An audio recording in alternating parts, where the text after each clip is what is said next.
Seeing there's none, Mr. Mayor, do you have any awards or recognition of distinguished guests not to exceed 15 minutes? I do not, Mr. Chairman, except to let you know that my nominee for the Downtown Development Authority at the request of the Downtown Shreveport Unlimited, Mr. Cram, is here. Okay. If you have any questions. Thank you, Mr. He's Mayor. not before you until 2 weeks from now. All right. Mr. Mayor, do you have any other communication related to city business or any other rewards or recognition? No, sir, I do not. Thank you, Mr. Mayor. Does any member have any questions for Mr. Green on property standards?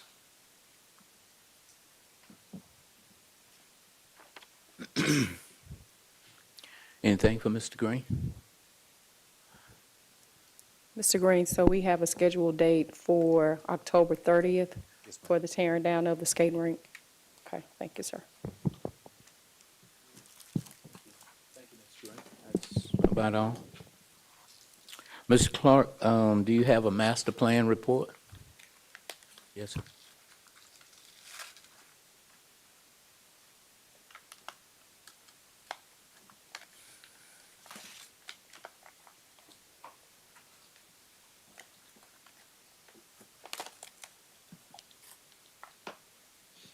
Good afternoon, members of the council.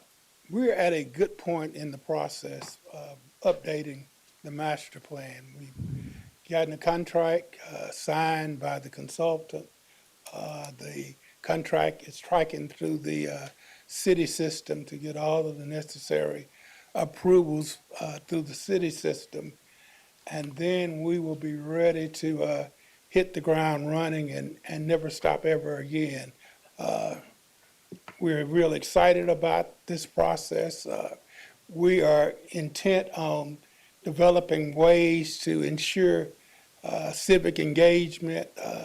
It's just one thing that we cannot appear to involve our citizens unless it's one of those hot button issues and everybody comes out. We're trying to find ways to get our citizens involved in the development and growth of the city of Shreveport. So we will be exploring some things with the consulting firms to come up with ways to better achieve those things. And as we get to where we need to get to, Mr. Chairman, I'll be back to update you. Thank you so much. Everyone should have received their budget or actual financial report. Public hearings, there's none. Mr. Dark, will there be any legislation added tomorrow? Mr. Chairman, I believe there are 2 resolutions that Mr. Edwards is working on, and if he finishes those, we will ask those be added tomorrow. Yes, sir. Today, we will hear public comments on agenda items along with non-agenda items. The vice chair will control the names and the time. Raymond Lemons.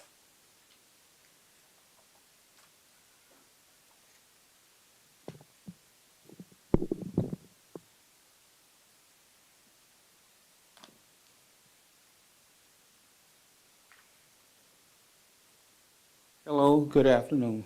Good afternoon. Okay, I'm here because I live over here in Southern Hills.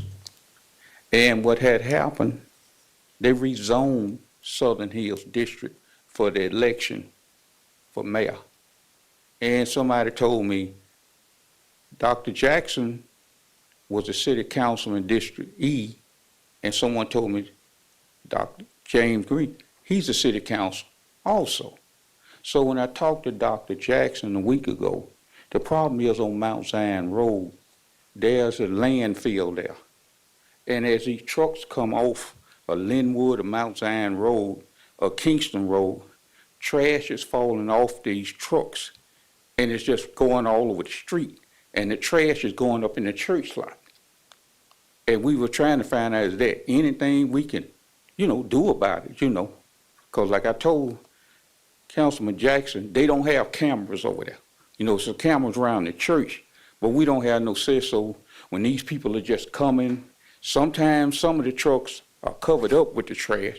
A lot of them is not covered up. Tires are falling off, wood, metal and stuff, and it's on the church lot. And before the people can cut the grass, they have to, clean up. Yes. So we just trying to find out, is there anything you can tell the landfill or whatever, I know that if they have trash on there, it's supposed to have a covering, but I'll get Mr. Dark and maybe the police department and see, because they can be cited for that with all of that coming off of it. Right. Yes, sir.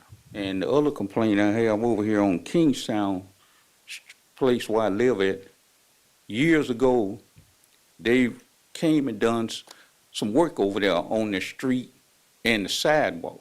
Now, after the work has been completed, we had meters that had water leaks, and the customers had to pay for that. But then in my driveway, the earth has shifted, It was flat when I first moved there. So you can come over there, you can see where the sidewalk is up, and it's going through erosion and whatever, So I was told. What's your address? 733 Kingstown Place. 7333? Yes. Yes, sir. And, I'm just trying to find out, what all I could do about it, because, like you said, it's on my side where it's shifted down because it's, erosion where a little hole at. So I put some asphalt shingles there to keep the water from running in there. I'm just trying to find out, can they bring some of that asphalt out and I can just pour it out myself or whatever, You say it's around your water meter? No, it's up in the front when you come in the driveway. Okay.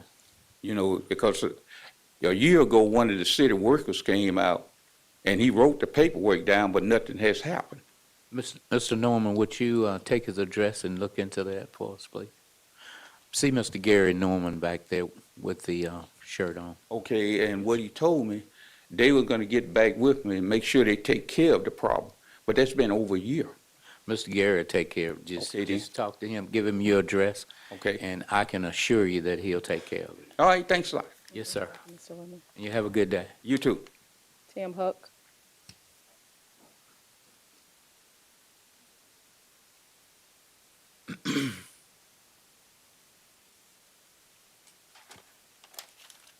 Tim Huck, 415 Spring Street, Shreveport, Louisiana.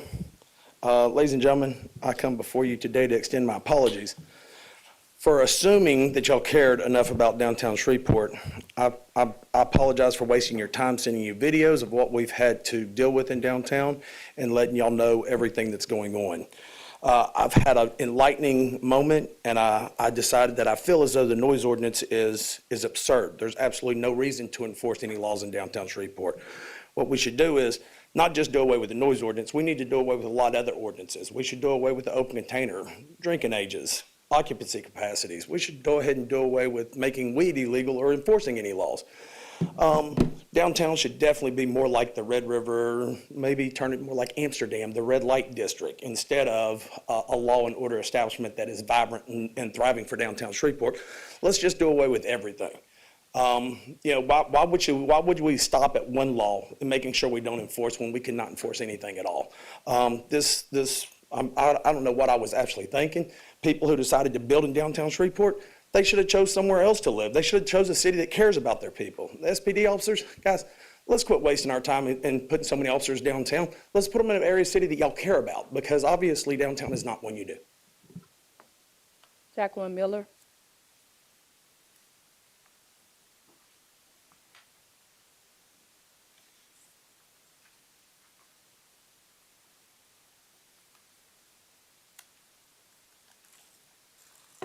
Jacqueline Miller, 6207 Nottoway Drive, Shreveport, Louisiana, 71119. 1 Corinthians 1:27 says, "But God has chosen the foolish things of this world to confound the wise, and he has chosen the weak things of this world to confound the mighty." I heard a news conference, a city attorney who it has been said is first rate, representing an elected official. And there was a part of that news conference where it was said that no one approves of the racial slur that was allegedly used.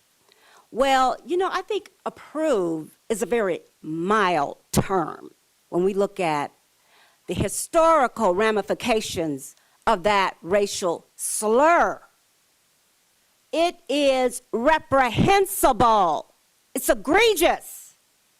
And the people who've used it dastardly. So this is so disturbing to me, and I think over the 40 million black Americans in this country, a good chunk of them would say that word should never, never be used. And I can't believe that somebody would sugarcoat it, approve. And it was said that you have to look at the context in which that word was used. Was it used in a discriminatory fashion targeted at someone, or was it just used repeating what someone else has said? It doesn't matter. It doesn't matter. I cannot stand that word. That word is 100 times worse than the Confederate flag flying. And another thing, it was said that you all need to be, I think she used the word collegiate, and so we need to put away with the reckless disregard of what was happening, so you all can be about, I'm paraphrasing rather, you all could go about the business of doing what you need to do for this city. Well, I'm like an elementary school student. You started it. You started it when 3 white elected officials and 1 black African-American woman chose to render the former city clerk jobless. No compassion, no empathy, and I still don't know why she was terminated. Ms. Miller, I'm What? sorry, your time is up. Okay. Thank you, but I wish you would take heed to my message. Terry Jackson.